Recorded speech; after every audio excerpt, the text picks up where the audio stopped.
विद्यार्थी मित्रांनो, आता दशांश अपूर्णांकावरील पुढच्या प्रकारच्या उदाहरणांचा आपण विचार करायला सुरुवात करूया. आता कसं उदाहरण असू शकतात बघा. हे दिलेलं आहे. आता वाचन तुम्हाला खरं तर सगळ्यांना करायची सवय लागलेली असेल. या अपूर्णांकाचे खालील अचूक वाचन कोणते? आता सगळ्यांना आपण वाचत असताना सांगितलेलंच आहे. 6 दशांश चिन्ह आणि हे वाचत असताना काय करायचं असतं? हे 135 म्हणायचं नाही, 1 3 5 हे की नाही, असं वाचन करायचं. म्हणजे वेगवेगळं दिलेलं असतं बघा. 6 दशांश चिन्ह 135, 6 दशांश चिन्ह 1 3 5 हे की नाही. मग ह्याचं उत्तर काय आहे? 6 दशांश चिन्ह 1 3 5 म्हणजे 6 दशांश चिन्ह वाचन कसं करायचं? 1 3 5 किंवा 6.135, 6.135 किंवा 6.135 सहस्त्रांश. सहस्त्रांश का म्हटलंय? तर ह्याच्या 135च्या खाली 1000 हे की नाही. सगळ्यांना लक्षात आलं असेल, म्हणजे सहस्त्रांश. आता हे सुद्धा दुसरं उदाहरण लक्षात येईल. 4 सहस्त्रांश.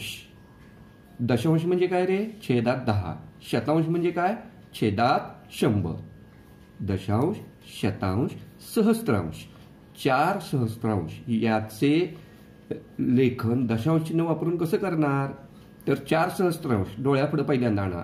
4 अंश छेद 1000 म्हणजे काय आलं रे? किती? 1 तुम्हाला शिकवलंय. 1 2 3 1 2 3 0 दशांश चिन्ह 0 0 4. लक्षात आलं का? 4 शतांश म्हणजे काय रे? 4 अंश छेद 100 म्हणजे काय येणार?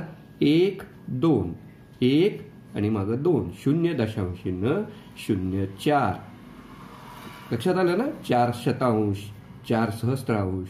दशांश म्हणजे छेदात 10, शतांश म्हणजे छेदात 100, सहस्त्रांश म्हणजे छेदात 1000. लक्षात ठेवा.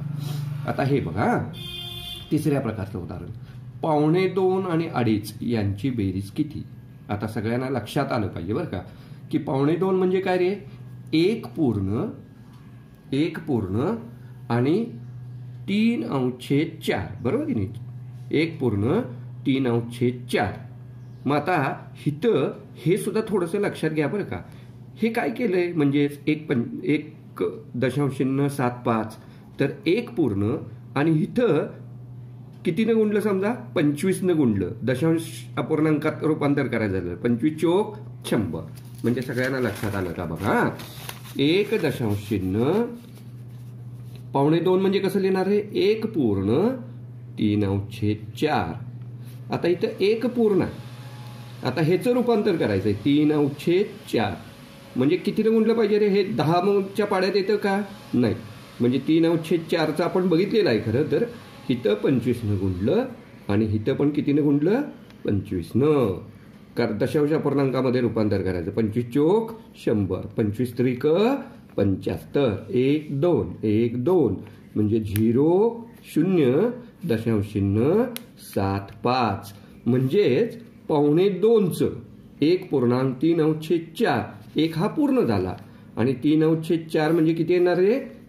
7.5 म्हणजे 2.25 म्हणजेच 1 दशांश चिन्ह 7.5 75. 2.5 म्हणजे कसं येईल रे? 2.5 म्हणजे 2.1 अंश छेद 2. ह्याचा आता दशांश चिन्हात हा 2 असाच राहील मगाच्या सारखा.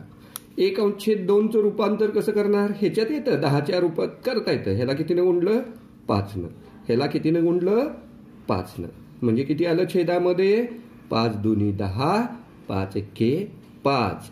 1 0 म्हणजे 0.5. हा 0.5 ह्या 1/2चं काय केलं आपण? दशांश अपूर्णांकात रूपांतर 0.5 म्हणजे 2.5 दशांश असं वापरणार किंवा 2.5 असं म्हणणार. लक्षात आलं? हे सगळ्यांना ह्याची आता बेरीज सांगितली आहे. मग कसं करणार? 1 दशांश चिन्ह 7.5 कशाची बेरीज सांगते? 2.25 आणि 2.5 यांची बेरीज एकाखाली एक लिहून घ्या. 2.5 बरोबर का? सगळ्यांना 2.25 आणि 2.5 2.5. आता इथं तुम्हाला गोंधळ होत असेल तर त्या जागी मोकळी आहे तिथं 0 घ्यायचं आणि ह्यांची बेरीज करायची. नेहमीच्याच पद्धतीनं बेरीज करायला सांगितली. बेरीज करायची. 5 7 आणि 5 12. हातच्याला 1 2 आणि 3 आणि 1 4 4.25. ठीक नाही, लक्षात आलं असेल. बेरीज अशीच करायची बरं का.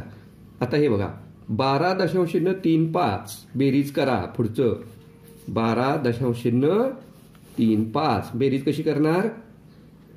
12 मांडून घ्यायचे, दशांशाखाली दशांश घ्यायचं बरं का. आणि इथं अधिक, इथं पहिला दशांशाखाली दशांश घ्या. तुम्हाला सांगतो म्हणजे गोंधळ होणार नाही. 5 दिलेला आहे. 123.5 असं दिले. दशांशाखाली दशांश घेतलं 5 आणि इकडे 123. आता मगाशी सांगितलं तसं काय जागा मोकळी असेल तर इथं काय करून घ्या, सोपं जावं म्हणून 0. 5 5 5 आणि 3 8 दशांशाखाली दशांश 3 आणि 2 5 2 आणि 1 3 81. लक्षात आलं. 135.85. हे जरासं बघा इथं कसं मी लिहून दिलेलं आणि हेही लक्षात येईल तुमच्या. लक्षात आलं. इथं सुद्धा तशीच बेरीज करायची. 64.3 28.57 असंच मांडून घ्यायचं एकाखाली एक.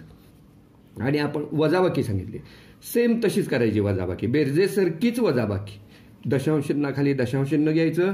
10तनं 7 गेले म्हणजे 0तनं 7 जात नाहीत म्हणून 10तनं 7 गेले, उरले 3. हातचाला 1 5 आणि 1 6.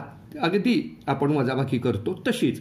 म्हणजे जशी तुम्ही 6,430 वजा 2,857 ह्याची वजाबाकी केली असती तशीच करायची आहे वजाबाकी. फक्त दशांशाखाली दशांश घ्यायचे. ही सरावासाठीच्या उदाहरणांचा फोटो पाठवतोय मी. आज उदाहरणं सोडवण्याचा प्रयत्न करा. जर पुढच्या तासाला ही उदाहरणं सोडून देतो.